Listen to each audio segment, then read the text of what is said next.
Acá, un momento, ok. Ajá.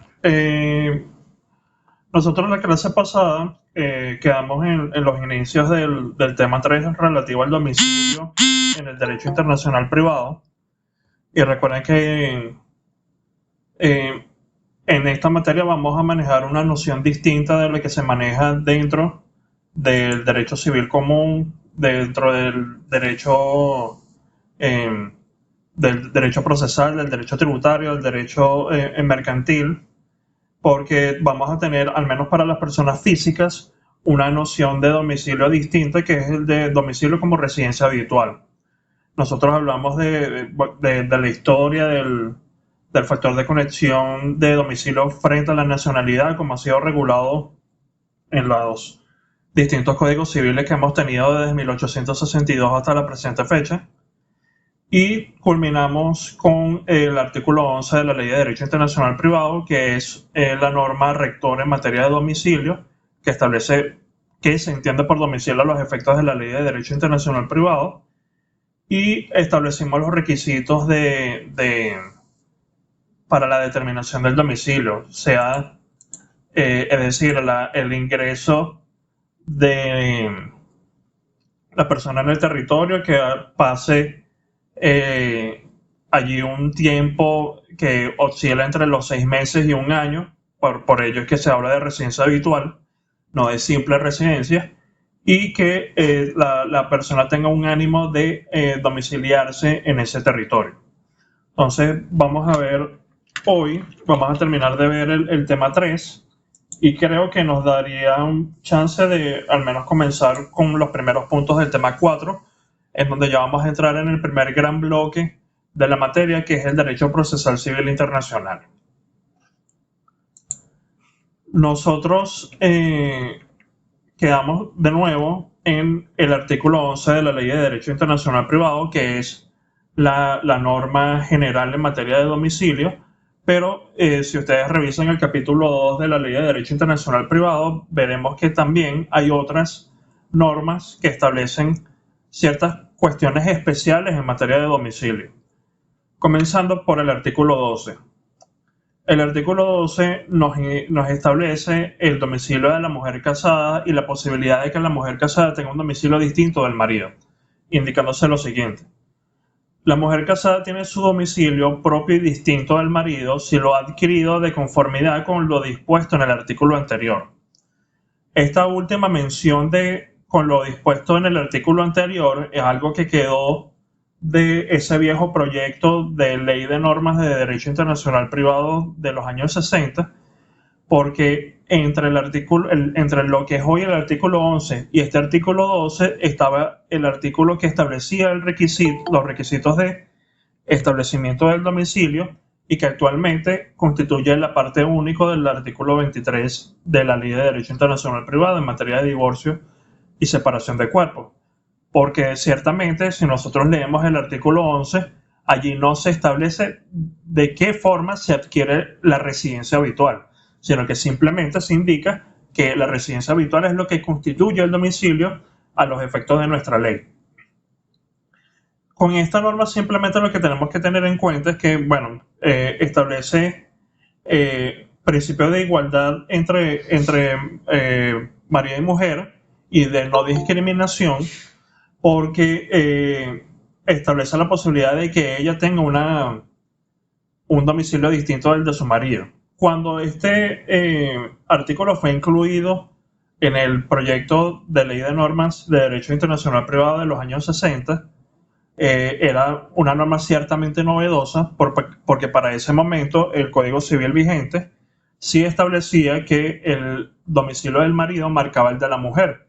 Entonces ya allí se evidenciaba como este proyecto en materia de derecho internacional privado daba como que señales de avance en esta área. No obstante, entre la formulación de ese proyecto de los años 60 y la promulgación de la Ley de Derecho Internacional Privado en 1999, tenemos que fue promulgado el Código Civil de 1982, en donde ciertamente se establecía ya la posibilidad de que la mujer casada tuviese un domicilio distinto del marido si ella tenía un lugar en donde estuviesen establecidos sus negocios e intereses distintos de aquel de su esposo.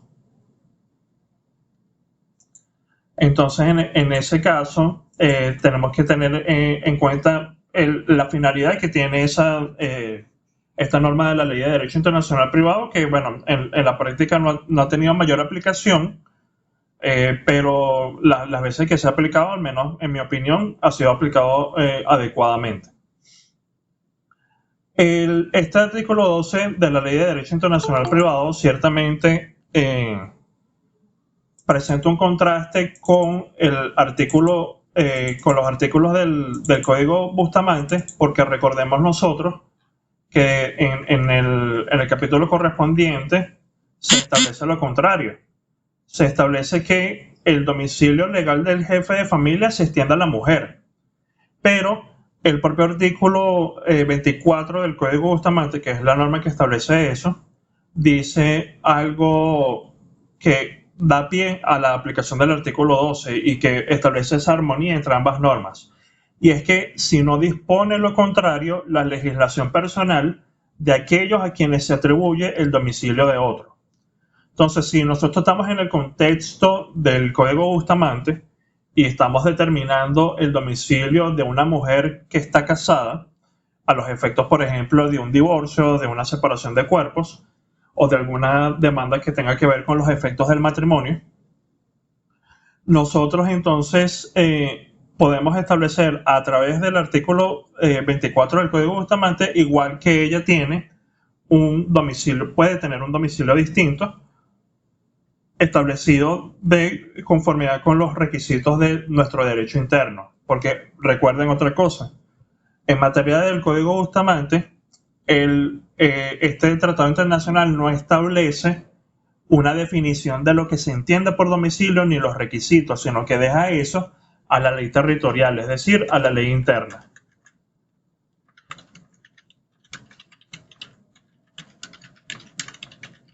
¿Alguna pregunta hasta ahora? ¿Algo que no haya quedado claro?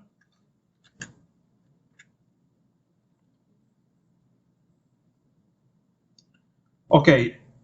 Al lado de esta norma del artículo 12 tenemos el artículo 13 de la Ley de Derecho Internacional Privado, que establece el domicilio de los menores e incapaces. Esta norma indica lo siguiente. El domicilio de los menores e incapaces sujetos a patria potestad, a tutela o a cautela se encuentra en el territorio del Estado donde tienen su residencia habitual. Esta norma lo que consagra en materia de derecho internacional privado es el Estatuto Autónomo del Incapaz. Esto es una noción que se ha venido desarrollando en el derecho internacional privado, sobre todo a partir de los años 50 del siglo pasado, y en donde de hecho nuestra profesora Tatiana de Meckel dedicó una de sus tesis de posgrado a este tema, a impulsar la idea de que los menores incapaces deberían tener un estatuto autónomo, incluyendo una noción autónoma o la posibilidad de tener un domicilio autónomo de aquellas personas que los representaban. Y vemos efectivamente cómo esto se ha reflejado aquí en esta Ley de Derecho Internacional Privado. Ahora, esto del Estatuto Autónomo del Incapaz tiene un elemento que lo relativiza. ¿Por qué? Porque si nosotros lo vemos desde el punto de vista estricto de cómo está previsto la Ley de Derecho Internacional Privado, nosotros entenderíamos que si se trata, por ejemplo, de un niño que tiene 7 años, él puede tener un domicilio distinto del de su padre. Pero normalmente el menor va a estar en el mismo lugar en donde se encuentre alguno de sus representantes, salvo algunos casos que son más escasos. Entonces allí, cuando la doctrina ha interpretado esta norma, se ha discutido la aplicación por la jurisprudencia, nosotros vemos que a final de cuentas eso de que el menor o incapaz puede tener un domicilio distinto, en la práctica es relativo, porque van a ser muy pocos los casos en donde él pueda tener un domicilio distinto y van a ser muy más aún escasos los supuestos en donde se le va a preguntar a ese menor o a ese incapaz si en efecto él tiene el ánimo de constituirse en ese domicilio.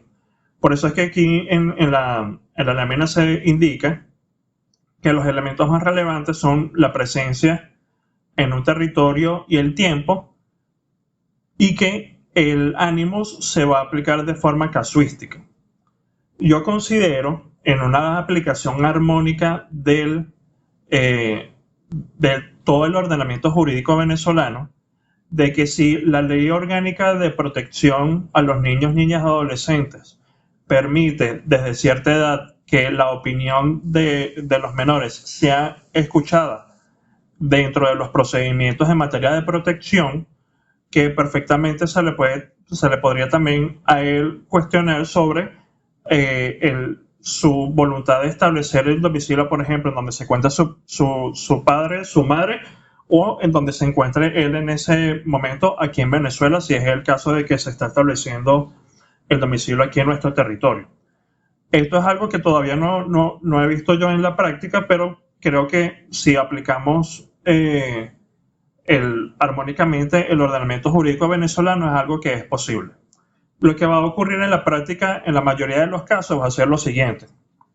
Si nosotros tenemos, por ejemplo, un asunto en materia de divorcio, en donde en materia de protección a niños, niñas y adolescentes, además del divorcio, se tienen que establecer las instituciones familiares, allí va a interesar el domicilio de todos los involucrados a los efectos de ¿qué? A los efectos de establecer la jurisdicción sobre la solicitud de divorcio, la jurisdicción sobre el establecimiento de las instituciones familiares y el derecho aplicable a ambos elementos. ¿Por qué aclaro esto? Porque a diferencia de lo que han dicho algunas sentencias recientes del Tribunal Supremo de Justicia, en materia de divorcio, cuando están involucrados niños, niñas o adolescentes, la jurisdicción sobre el divorcio no presupone la jurisdicción sobre las instituciones familiares, porque se establecen a través de criterios distintos, y lo mismo ocurre con el derecho aplicable. Entonces es importante que tengamos eso en cuenta a los efectos de los temas que van a seguir en materia de jurisdicción y luego en la segunda mitad de la materia en materia de derecho aplicable. Este artículo 13 de la Ley de Derecho Internacional Privado nosotros lo vamos a utilizar sobre todo cuando tengamos que establecer la jurisdicción en materia de acciones de Estado y relaciones familiares, que es el artículo 42 de la Ley de Derecho Internacional Privado, porque allí, como vamos a ver en unas clases, hay un criterio de jurisdicción que tiene que ver con el establecimiento del derecho aplicable.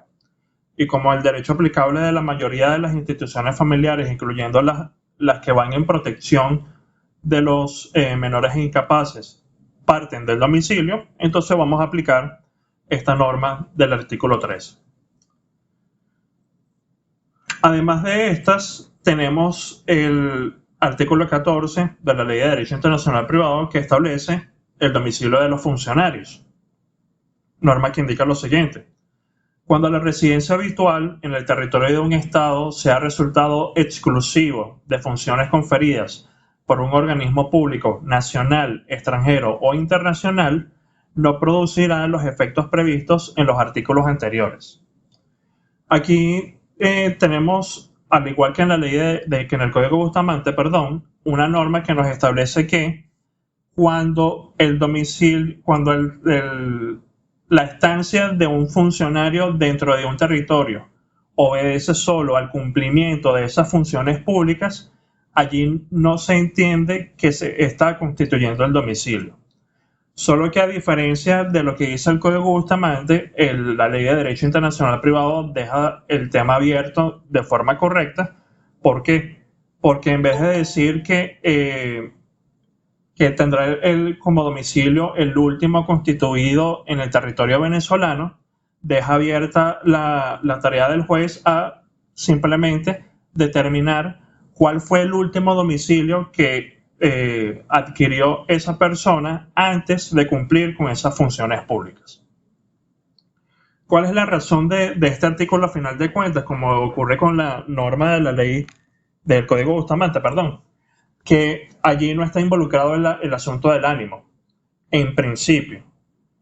¿Por qué digo en principio? Porque efectivamente, si una persona es nombrada, por ejemplo, embajador, por ejemplo, cónsul o cualquier otro tipo de representación de Venezuela en el extranjero, nosotros podríamos pensar en principio que allí no hay un ánimo de esa persona de efectivamente entenderse domiciliada a todos los efectos en ese otro país en donde va a residir desde el momento de su nombramiento.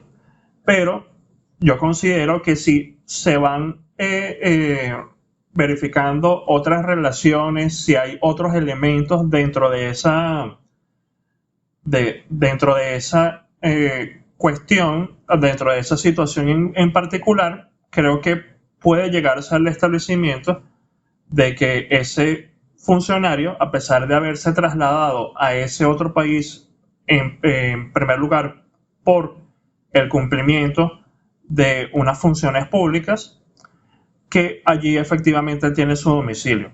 Y para ello da pie el hecho de algo que nosotros indicábamos en la clase pasada, y es que el domicilio es un aspecto fáctico que al final está sujeto a la argumentación de las partes y a la acreditación mediante todos los medios de prueba idóneos del mismo. Entonces, si hay algunas otras razones por las cuales alguna de las partes involucradas en un asunto considera que la residencia del funcionario, a pesar de haber iniciado para el cumplimiento de sus funciones, ahora puede entenderse que él efectivamente quiere estar domiciliado en ese territorio y hay elementos de convicción para indicar eso, pues perfectamente se puede argumentar y el juez creo que lo puede declarar.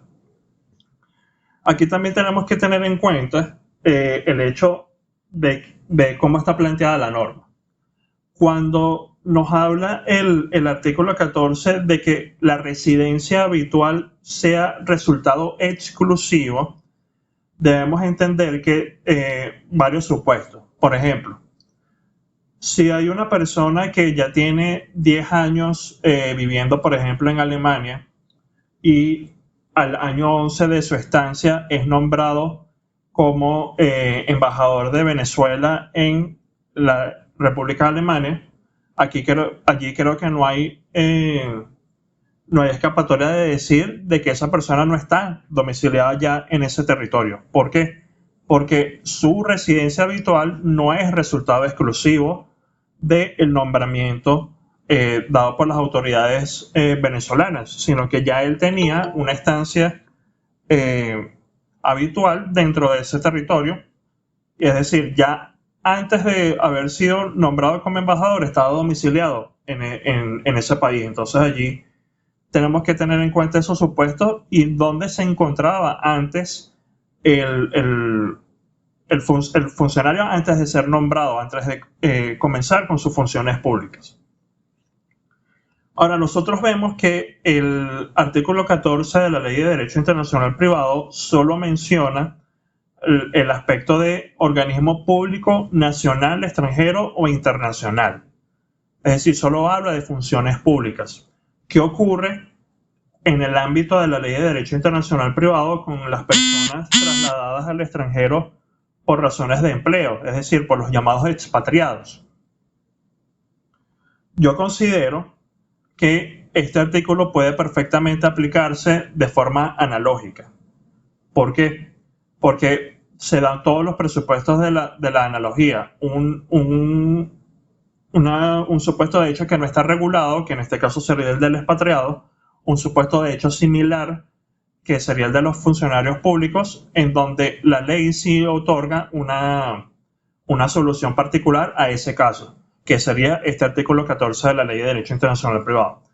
No obstante, si ustedes ven algunos de los comentarios establecidos respecto a la Ley de Derecho Internacional Privado, varios autores han indicado que al limitar este artículo 14, su ámbito, a los casos de funciones conferidas por organismos públicos, ya él está limitando el ámbito de aplicación del artículo y que no debería ser de interpretación restrictiva o de aplicación analógica. Pero yo, de nuevo, no veo justificada esa postura y creo que perfectamente el artículo 14 de la Ley de Derecho Internacional Privado podría ser aplicable a los casos de ya no de funciones conferidas por un organismo público, sino simplemente casos de trabajadores de empresas privadas o trabajadores privados.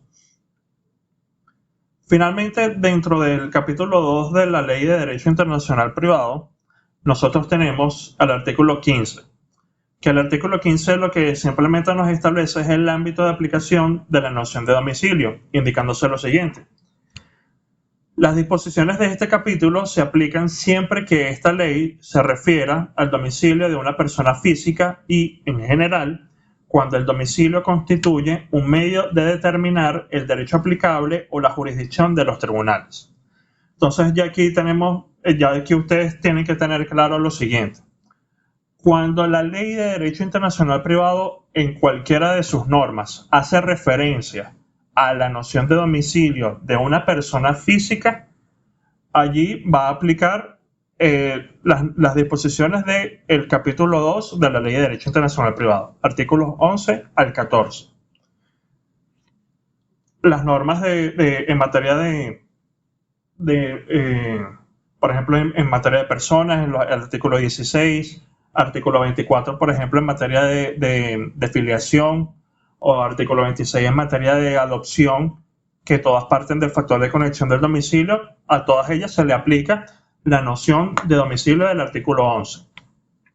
Pero el artículo 15 da un supuesto adicional, y es que si en la totalidad del ordenamiento jurídico hay alguna otra norma en la que se establezca al domicilio como factor de conexión a los efectos de determinar el derecho aplicable o como criterio a los efectos de determinar la jurisdicción de nuestros tribunales en casos de derecho internacional privado, pues también va a aplicar este artículo 11. ¿Esto a qué obedece? A que efectivamente en materia de derecho internacional privado, sean aspectos regulados dentro de esta ley o no, se aplique una misma noción de domicilio. No es que dentro de la Ley de Derecho Internacional Privado se aplica una, pero si la Ley de Comercio Marítimo habla de domicilio, entonces allí hay otra noción distinta, a pesar de que el caso también sea de Derecho Internacional Privado. Nosotros vamos a ver que además de la Ley de Derecho Internacional Privado, hay algunas otras leyes especiales que establecen criterios de jurisdicción y, por ejemplo, la Ley de Comercio Marítimo alude también al factor de conexión del domicilio. Si se trata del domicilio de una persona física, pues va a aplicar las nociones de los artículos 11 al 14 de la Ley de Derecho Internacional Privado.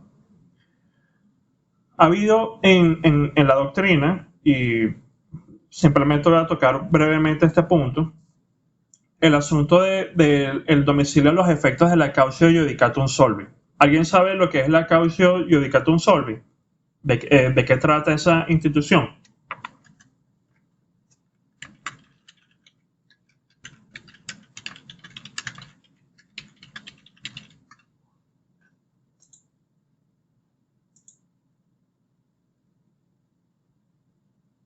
Profe, se trata de una caución de solvencia que la persona debe contar con un patrimonio para poder responder económicamente. Exacto. Esta es una institución que nos establece el derecho procesal, en donde, al menos en la forma en la que está configurada en el derecho venezolano, de que cuando una persona no domiciliada en nuestro territorio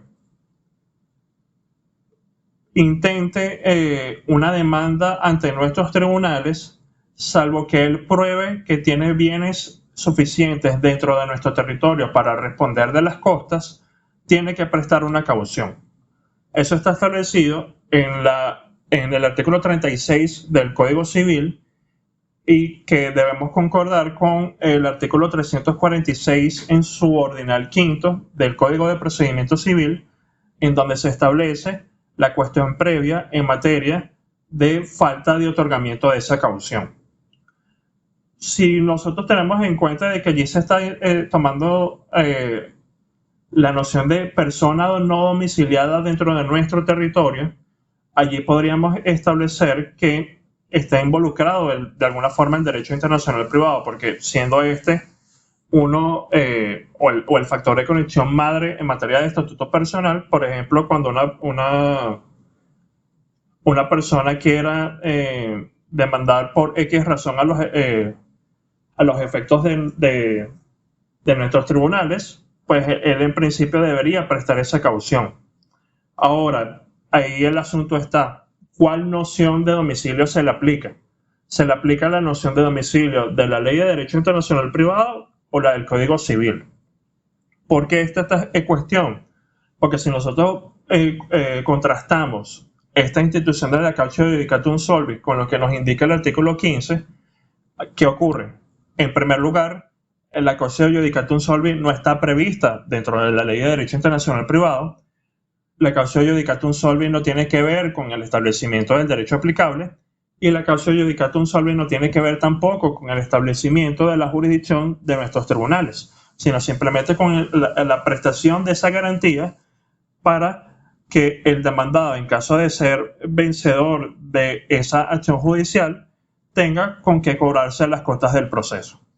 Entonces, con respecto a este punto, se ha dividido de alguna manera la doctrina en materia de derecho internacional privado aquí en Venezuela, en donde están las dos posturas. Una que propugna la aplicación de las nociones de la Ley de Derecho Internacional Privado para que, de nuevo, todo el derecho internacional privado aplique una sola noción de domicilio, pero hay otros que aplican más la literalidad del artículo 15, en donde indican: mira, si esta institución de la Cautio Judicatum Solvi, que además antecede a la promulgación de la Ley de Derecho Internacional Privado, no fue incluida dentro del artículo 15, pues allí no puede operar una noción de domicilio distinta de aquella establecida en el Código Civil, es decir, el lugar en donde la persona tenga el centro de sus negocios e intereses. ¿Alguna pregunta hasta ahora? ¿Algo que no esté claro?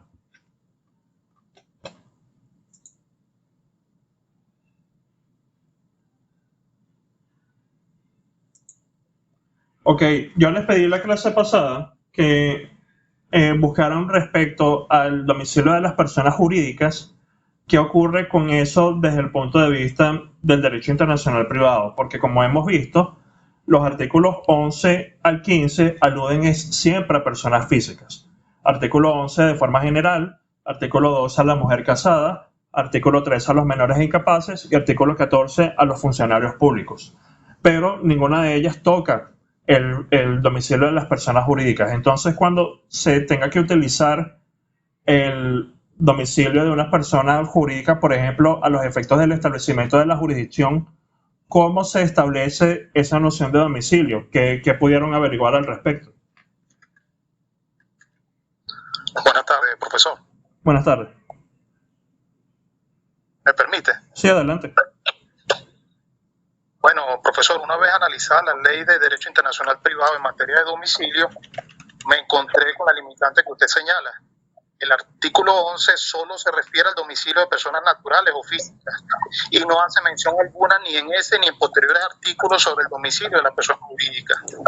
Sin embargo, analizando los artículos posteriores y partiendo del criterio establecido en el artículo 20 de la misma ley, señalando lo siguiente, cito: la existencia, la capacidad, el funcionamiento y la disolución de las personas jurídicas de carácter privado se rigen por el derecho del lugar de su constitución, se entiende por lugar de su constitución aquel en donde se cumplan los requisitos de forma y fondo requeridos para la consecución de dicha persona, para la creación de dicha persona, perdón.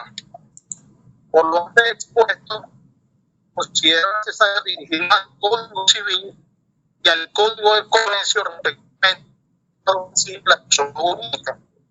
Y al respecto, se el Código Civil, artículo 28, la persona jurídica y el Código de Comercio establece en el artículo 2350 referente respecto a la persona jurídica. En pocas palabras, la ley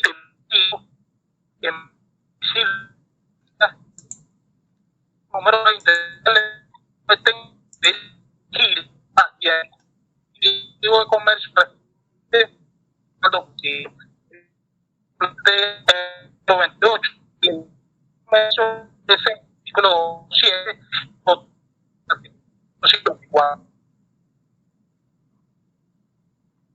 Ismar, se te escuchó al final un poco entrecortado. Si se puede repetir el punto, por favor.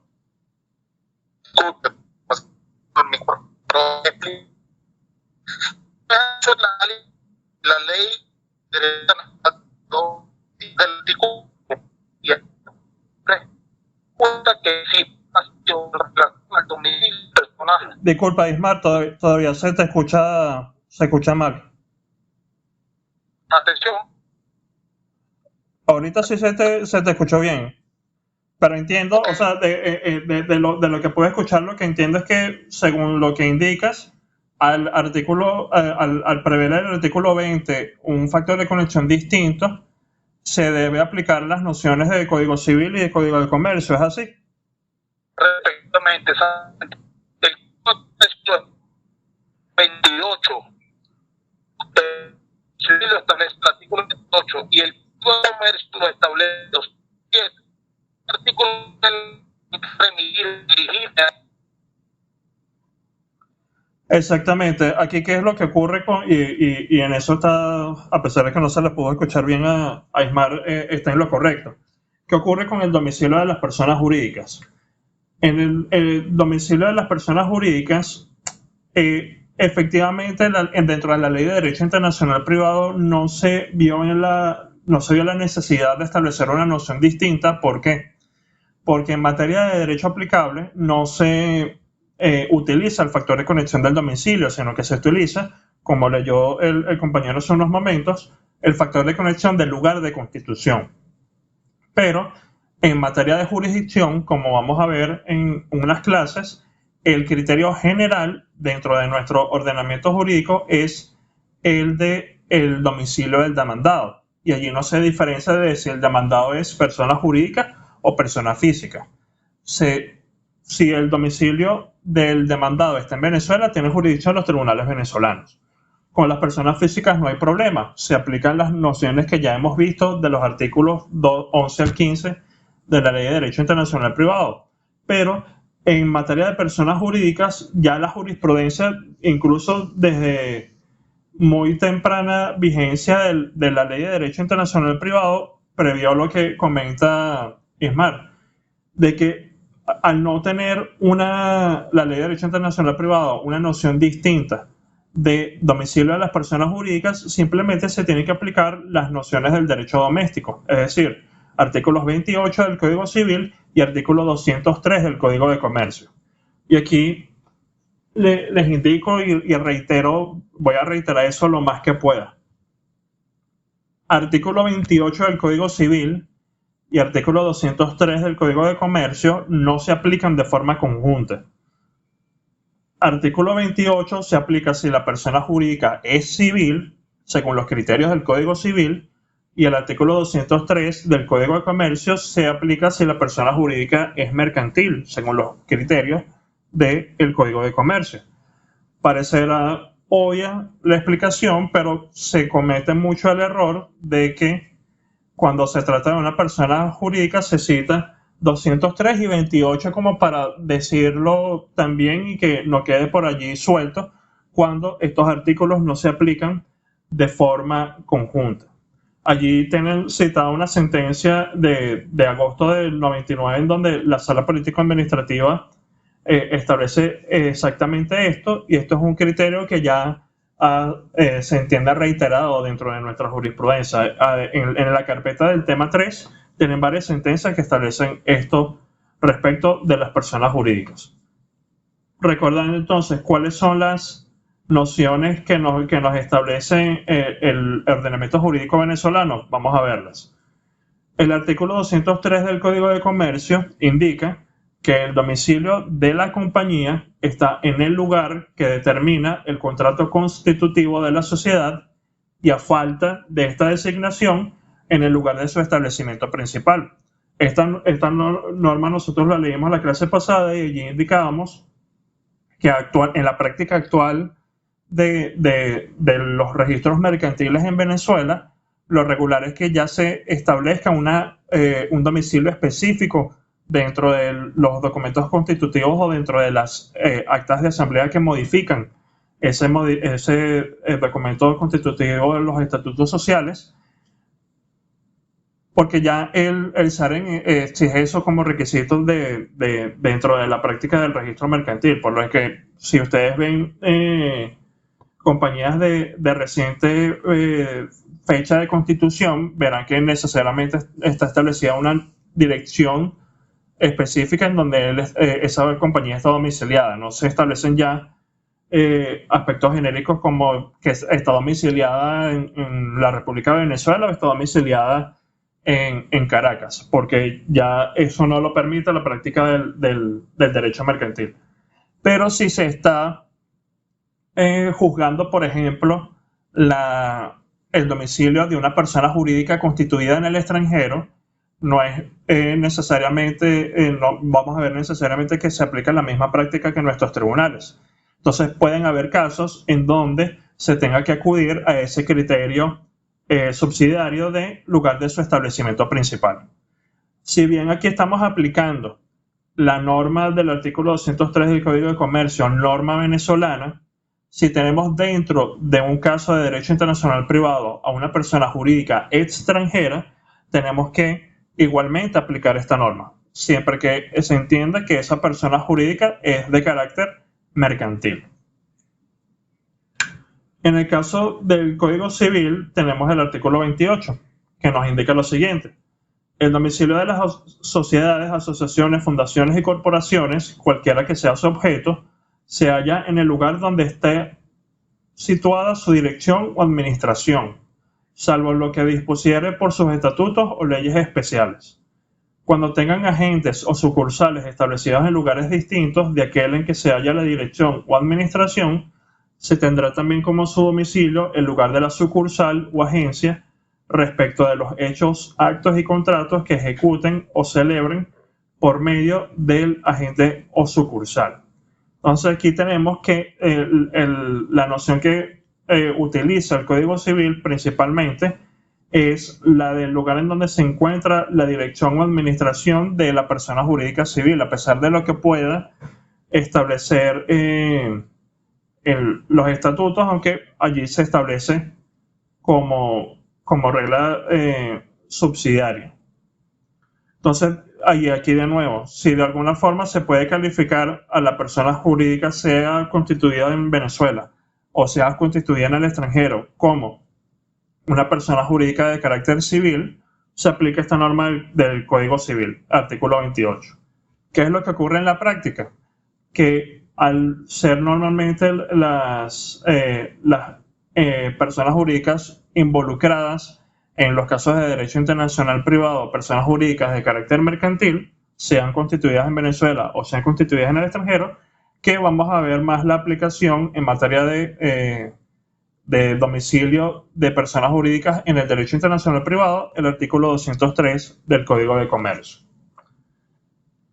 ¿Alguna pregunta con respecto a las personas al domicilio de las personas jurídicas? ¿Algo que no haya quedado claro?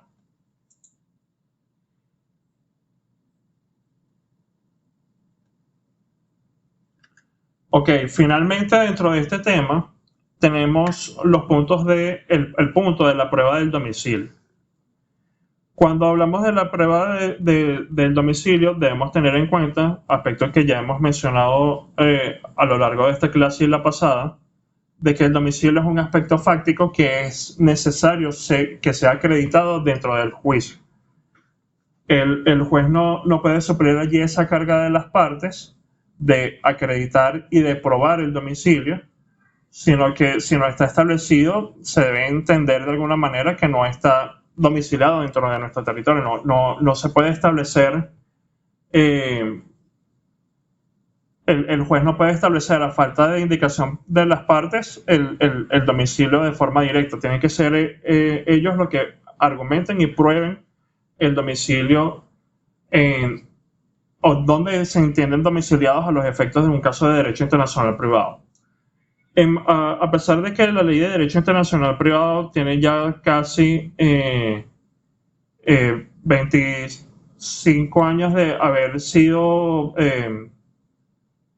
promulgada, tenemos que en materia de prueba del domicilio todavía no hay una línea jurisprudencial clara. Pero ¿cuáles son los medios que normalmente se utilizan? Los medios que normalmente se utilizan son los movimientos migratorios emitidos por el SAIME, que estos son es como una constancia, un documento que emite el SAIME en donde se establece las distintas entradas y salidas de una persona a través de las fronteras terrestres y aéreas del país, con lo que se podría establecer en forma razonable si en efecto ella ha estado dentro de nuestro territorio o no. ¿Qué es lo que ocurre? Que si, por ejemplo, ha habido una vuelta de una persona física por medios distintos de las fronteras regulares, que no haya habido un paso por migración, por ejemplo, no necesariamente los movimientos migratorios van a demostrar la realidad del caso. Además, ¿qué se puede utilizar? Se puede utilizar la prueba testimonial, pero hay que tener mucho cuidado con esa prueba, porque debería ser concordada con algún otro medio que dé convicción al juez de que efectivamente está domiciliada, sea en Venezuela esa persona o en el extranjero. Porque si no, entonces vamos a caer en el hecho de utilizar a la prueba de testimonial como una forma de fabricar el domicilio de una persona a conveniencia, en donde yo simplemente, a mí me conviene más que decir que estoy domiciliado en el extranjero. Entonces yo promuevo 5 testigos y digo, mira, él está domiciliado en Colombia desde hace 5 años. Eso es lo que yo sé.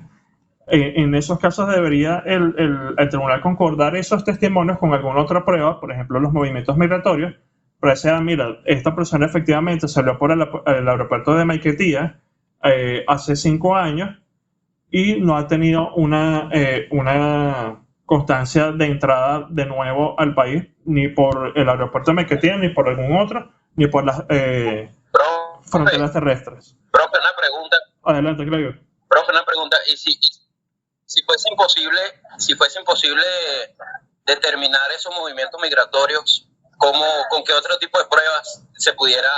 Es como para no dejar una laguna allí, sino para más o menos tener idea de qué otro medio de prueba se pudiera utilizar. Compras, se puede utilizar facturas dentro del país, pago de algún servicio público, algo así. Se podrían utilizar eso, pero de nuevo hay que hilar muy bien la prueba de cómo tú la estableces. Porque, por ejemplo, si yo tengo una cuenta de un servicio público a mi nombre y la estoy pagando con una cuenta bancaria que está a mi nombre, yo podría decir, mira, ahí hay un indicio de que yo estoy domiciliado acá porque estoy pagando, por ejemplo, CanTV con mi cuenta Banesco. Pero puede ser que yo tenga un familiar que esté aquí en Venezuela, que se haya quedado encargado de mis cuentas bancarias, que en donde él tiene el acceso libre a las mismas y está pagando algo que, a pesar de que aparezca con mi nombre, no lo estoy pagando yo directamente, sino que es una persona que está pagando con ese medio en específico. Pero en definitiva, respondiendo a tu pregunta, si bien el movimiento migratorio pareciera ser el medio probatorio madre, aquí en materia de domicilio hay libertad de prueba, siempre que la prueba sea idónea. ¿Idónea qué quiere decir en materia probatoria? Que efectivamente el medio probatorio sea capaz de acreditar el hecho que se alega. Por ejemplo, yo no puedo establecer mediante una inspección judicial la materia del domicilio, porque la inspección judicial la hace, por ejemplo, el juez en una fecha determinada, en una hora determinada, en donde allí no puede dejar constancia de la habitualidad. Pero que puedo establecerlo, por ejemplo, a través de medios como contratos que efectivamente esa persona ya suscrito ante distintas autoridades aquí en Venezuela en el espacio de varios meses, varios años, indicaciones de la misma persona, por ejemplo, en instituciones bancarias, en organismos públicos, que ella efectivamente está domiciliada acá, para acreditar allí no solo la permanencia en Venezuela, sino también el propio ánimo de ella entenderse domiciliada aquí en nuestro territorio. Pero ahí de nuevo hay plena libertad probatoria, siempre que el medio de prueba sea idóneo.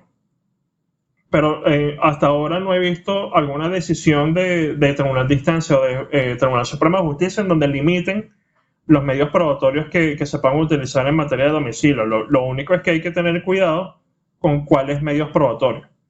Porque, por ejemplo, algo que es muy común es que se establezca, por ejemplo, en un poder. Yo, José Briceño, venezolano, mayor de edad, de este domicilio, titular de la cédula tal. Eso son cláusulas de estilo que vemos normalmente en los documentos jurídicos venezolanos, en los poderes, en los contratos, en otros tipos de instrumentos. Si bien esos medios de prueba pueden dar un principio o un indicio de que efectivamente esa persona está domiciliada acá,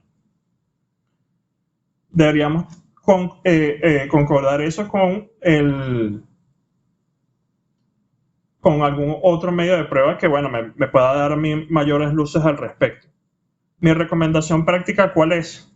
Que si ustedes tienen la duda o está dentro del juicio donde están actuando, la duda de si una persona está domiciliada en Venezuela o no,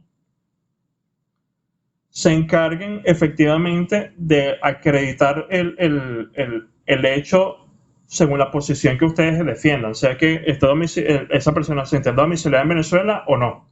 Porque, por ejemplo, si no pasa el efecto contrario, de que se entienda domiciliada la persona en un estado en el que efectivamente ya no reside. Porque también como el asunto del domicilio, de nuevo, no está sometido en Venezuela a un requisito jurídico,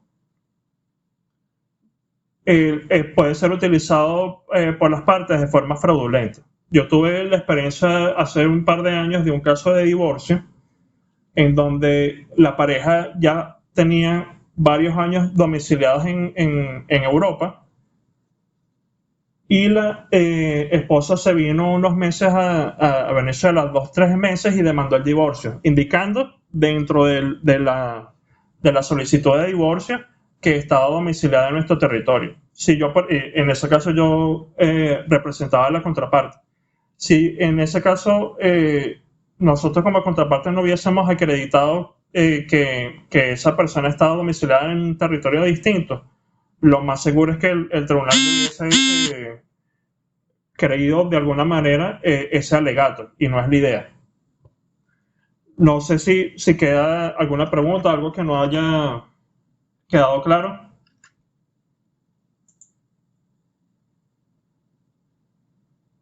Bastante claro, profe. Ok.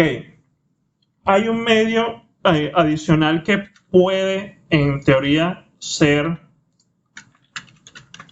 útil a estos efectos, pero que yo todavía en la práctica no lo he visto, y es que la ley orgánica del registro civil, si no recuerdo mal, establece una posibilidad de acto de que la persona ante el registro civil de su zona declare efectivamente que está allí domiciliada. Es una declaración voluntaria que podría ser utilizada de alguna manera también a estos efectos.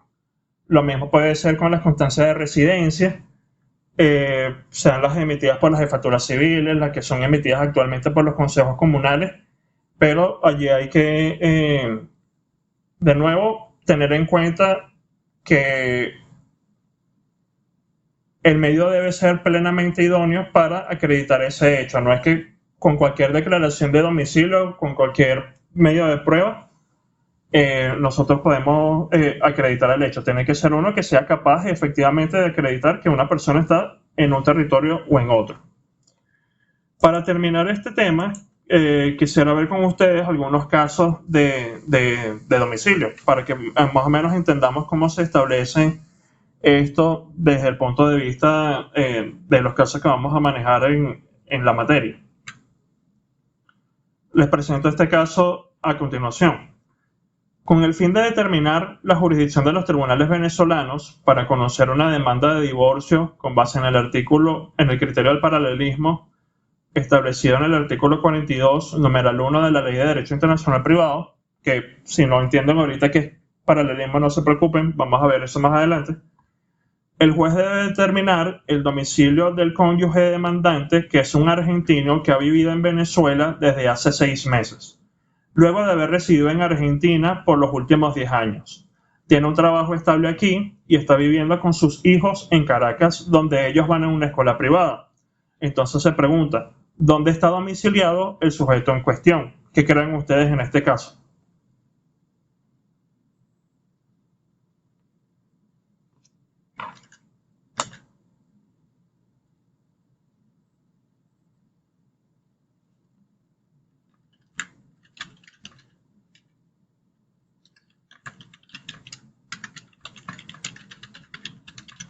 ¿Está domiciliada esa persona en Venezuela o en Argentina?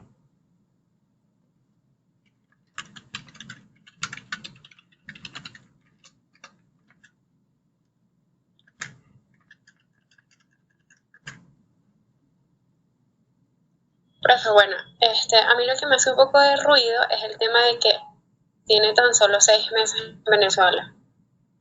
Pero Ok, vas encaminada. Acá y que tenga su trabajo acá, Ajá. Pues me hace pensar que tiene ánimos de establecer su domicilio acá. Ok.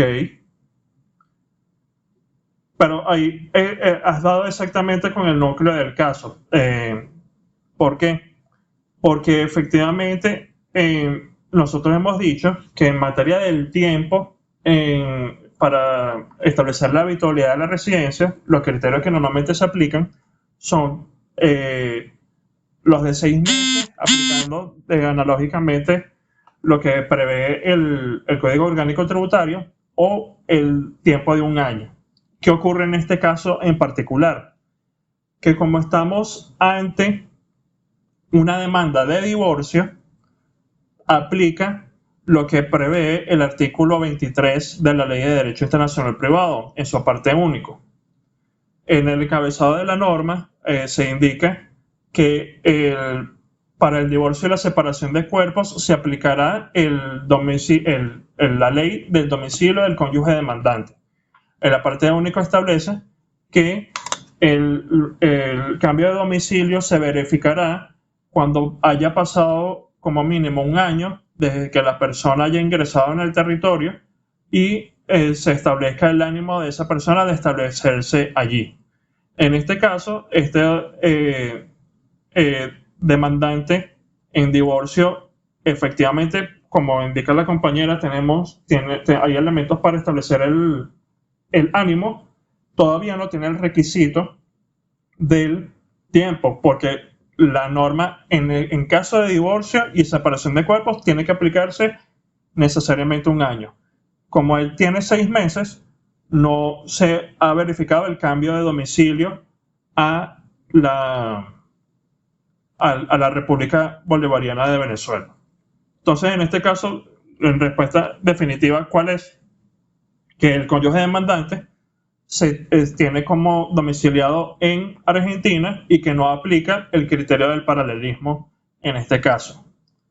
Ustedes se preguntarán, ¿importa que desde el momento que haya sido interpuesta la demanda y hasta que se decide si hay jurisdicción hayan pasado 2 años y ahí no se entiende a la persona domiciliada en nuestro territorio porque ya ha pasado el tiempo? Y la respuesta es no.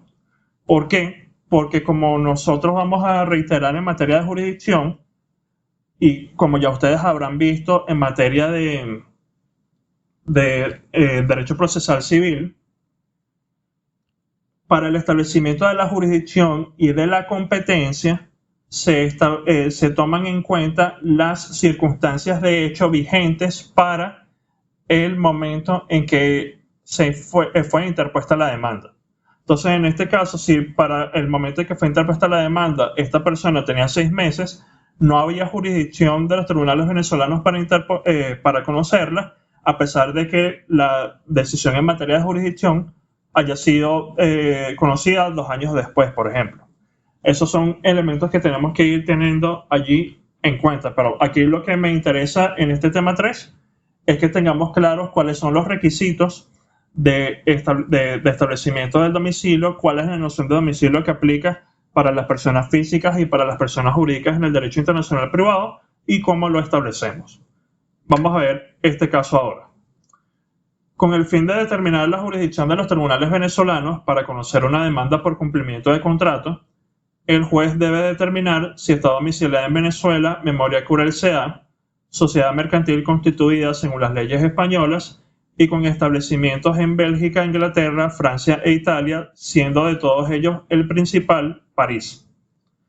La representante Lourdes Hernández está domiciliada en Caracas. Entonces se pregunta, ¿dónde se entiende domiciliada la mencionada compañía? ¿Qué creen ustedes?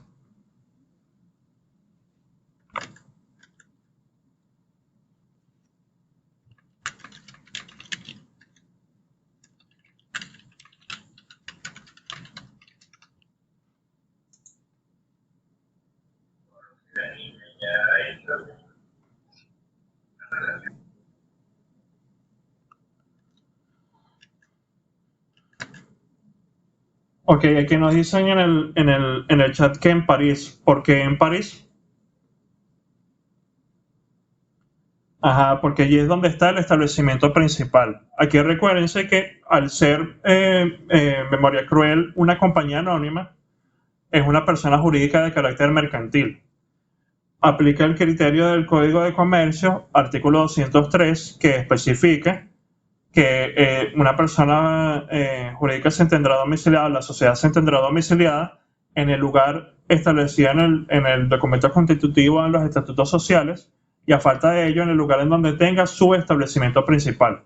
Si bien se indica en el caso que hay establecimientos en Bélgica, en Inglaterra, en Francia o en Italia, se indica que el principal está en París. Entonces, no aplica no se entiende domiciliada la persona jurídica en Venezuela y no aplica el criterio del domicilio del demandado.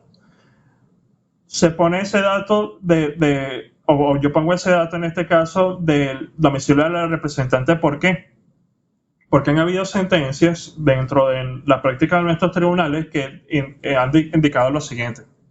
En resumen, como aquí tenemos una persona jurídica y esa persona jurídica está representada por esta persona natural y esta persona natural está domiciliada en Venezuela, entonces aplica el criterio de el domicilio del demandado porque el representante de la persona jurídica está domiciliada en Venezuela. Y eso es un error, porque a pesar de que el representante legal de esa persona jurídica esté domiciliado en este territorio, eso no va a marcar el domicilio de la persona jurídica. Marca el domicilio de la persona física si, por ejemplo, esa persona también es demandada, como ocurre en muchos casos, en donde se demanda conjuntamente a la compañía y al representante legal. Allí se importa el domicilio del representante legal, pero para establecer su domicilio individual, no el domicilio de la persona jurídica. Tengamos eso en cuenta y es importante tener eso allí claro. Vamos finalmente, creo que este es el último, si no recuerdo mal. O bueno, todavía quedan un par, podemos allí ver otros casos. Vamos a ver este.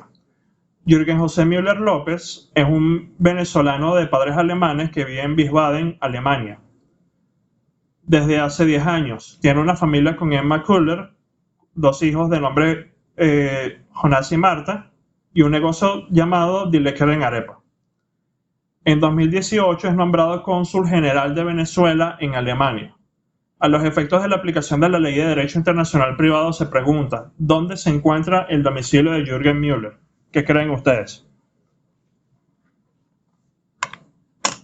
En Alemania. Ok, ¿por qué en Alemania? En Alemania, profe. Bueno, porque el trabajo, o sea, a pesar de que fue nombrado cónsul, el trabajo no determinó su residencia habitual ni su domicilio. Él ya vivía allí, ya trabajaba allí antes.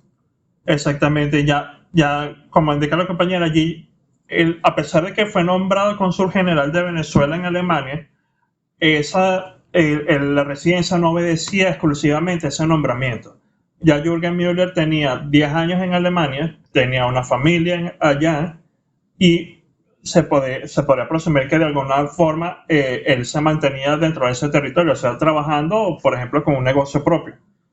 Entonces allí ya habían elementos para nosotros acreditar los 3 requisitos del domicilio. Se encontraba ya en el territorio, ya tenía un tiempo considerable para determinar la habitualidad, tenía 10 años y hay indicios para establecer ese ánimo el ánimo manente, el ánimo de establecer el domicilio allí en ese territorio. Entonces ahí perfecto, lo tenemos claro. Veamos este caso. Javier Lisandri es un venezolano de 16 años que es un fenómeno en el fútbol. Dada su capacidad con el balón, entró en la cantera del Real Madrid a los 14 años. Actualmente tiene 2 años viviendo en Madrid a pesar de que sus padres se quedaron en Caracas. Él tiene un tutor y un curador que manejan sus intereses en España, domiciliados ambos en Murcia. A los efectos de la aplicación de la Ley de Derecho Internacional Privado, entonces se pregunta, ¿dónde se encuentra el domicilio de Javier Lisandri? ¿En España o en Venezuela?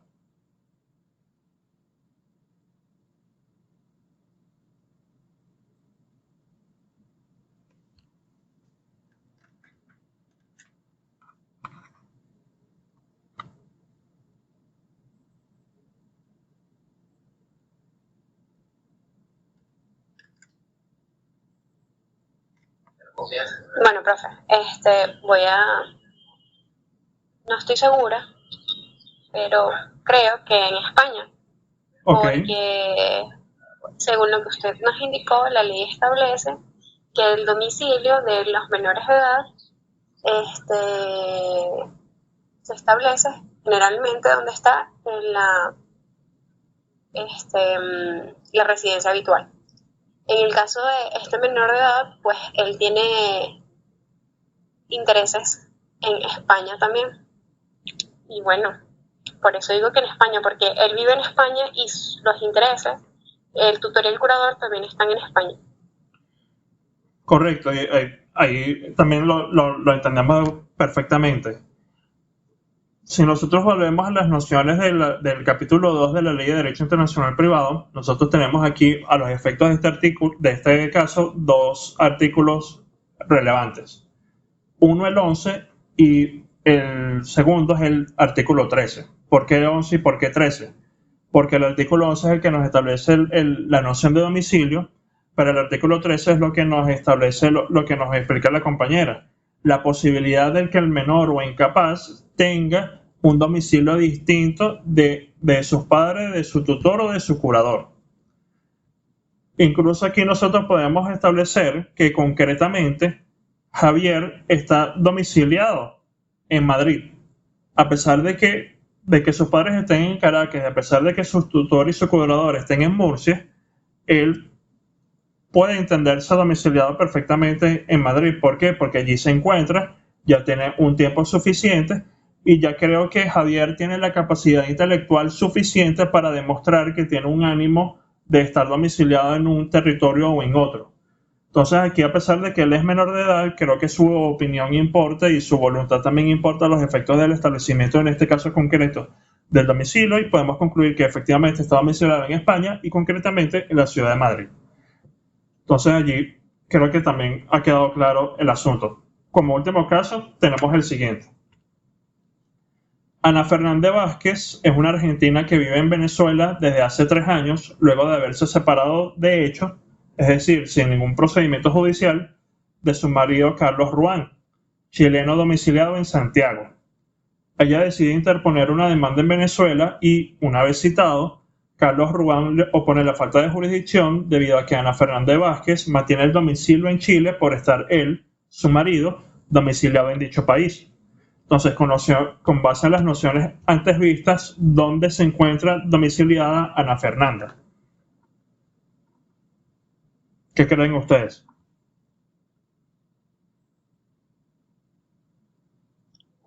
Bueno, profesor,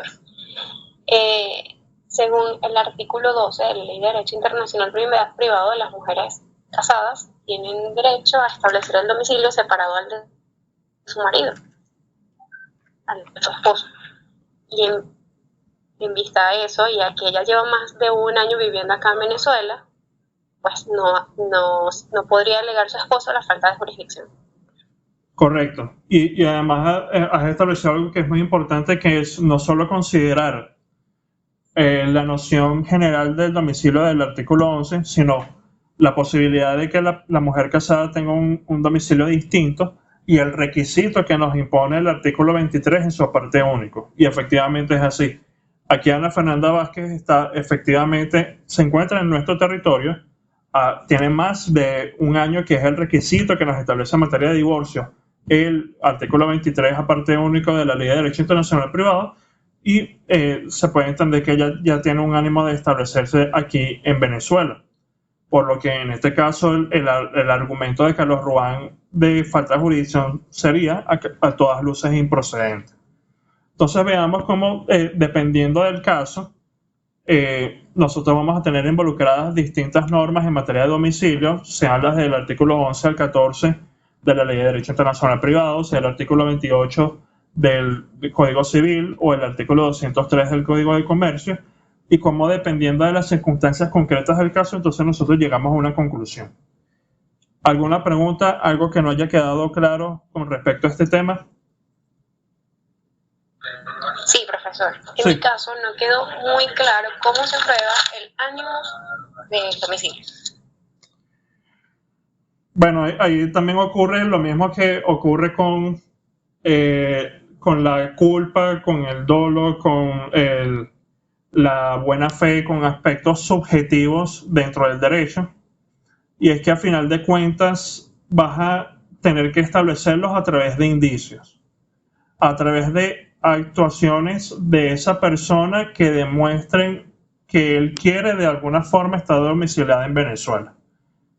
Por ejemplo, que tenga una cuenta bancaria, que tenga a su familia aquí en Venezuela, que tenga una serie de relaciones profesionales o personales dentro de ese territorio, pero eso lo tienes que concordar con otros, necesariamente con otros elementos. Es una cuestión de ver, dependiendo de las circunstancias del caso en concreto, cómo determinar ese ánimo. Porque, por ejemplo, tomando uno de los elementos que acaba de nombrar, si yo tengo una cuenta bancaria en los Estados Unidos, por ejemplo, eso puede ser un indicio, pero por sí solo no me establece que yo estoy domiciliado allá. Tengo una cuenta bancaria allá, pero no tengo domicilio en los Estados Unidos o algún otro territorio en donde la tenga. Entonces, de nuevo, allí va a depender de los indicios que se tengan dentro del caso en concreto. Algo que también puede utilizarse a esos efectos son los mismos movimientos migratorios. Porque si, por ejemplo, se determina que la persona entró en el país y no se trata de un funcionario público, y entró en el país hace 5 años y no ha tenido una salida de nuestra frontera, y ahí nosotros podemos establecer un indicio fuerte de que allí hay un ánimo de establecer su domicilio aquí en nuestro territorio. Pero ahí, como ocurre con el domicilio en general, no hay alguna limitación en cuanto a las pruebas, más allá de que la prueba sea efectivamente idónea a los efectos de establecer ese hecho. ¿Alguna otra pregunta? ¿Algo que no haya quedado claro? Profe, ¿cuántos indicios serían necesarios? Lo que normalmente se estila en materia de indicios es que al menos existan 2 indicios suficientes. Un indicio no hace prueba. Entonces tienes que tener al menos 2 indicios que puedan llevar al juez a determinar esa conclusión, pero tienes que establecerlos como parte, tienes que argumentarlos bien, tienes que establecer efectivamente de dónde se derivan esas conclusiones y que sea racional establecerlo. Porque de nuevo, si por ejemplo se determina, mira, yo tengo una foto del señor Kleiber en Caracas el 8 de diciembre del 2021. ¿Ya eso es un indicio de que él está domiciliado acá? No. Por eso ahí está involucrado también un asunto de que sea razonable derivar el indicio de ese medio probatorio que está incluido dentro del auto. Un medio probatorio que no sea plena prueba, pero del cual se puede establecer ese indicio. Pero al menos deberían ser 2. ¿Alguna otra pregunta? ¿Algo que no haya quedado claro?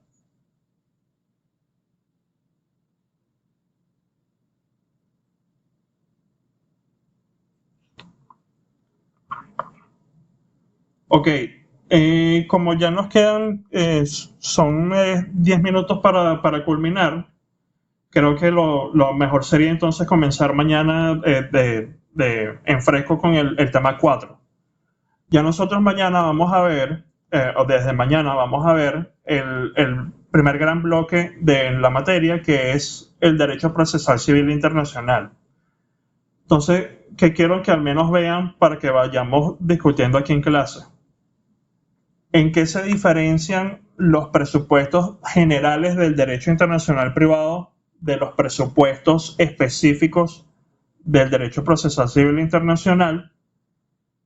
¿Y de qué manera se puede relacionar al principio de la tutela judicial efectiva con el derecho procesal civil internacional? De nuevo, los aspectos que quiero que al menos vayan viendo para nosotros discutir es uno, en qué se diferencian los presupuestos del derecho internacional privado de los presupuestos del derecho procesal civil internacional y cómo se puede relacionar el principio de la tutela judicial efectiva con el derecho procesal civil internacional, para que entonces nosotros lo discutamos allí en la clase de mañana. ¿Alguna otra pregunta, algún otro comentario, algo que no haya quedado claro?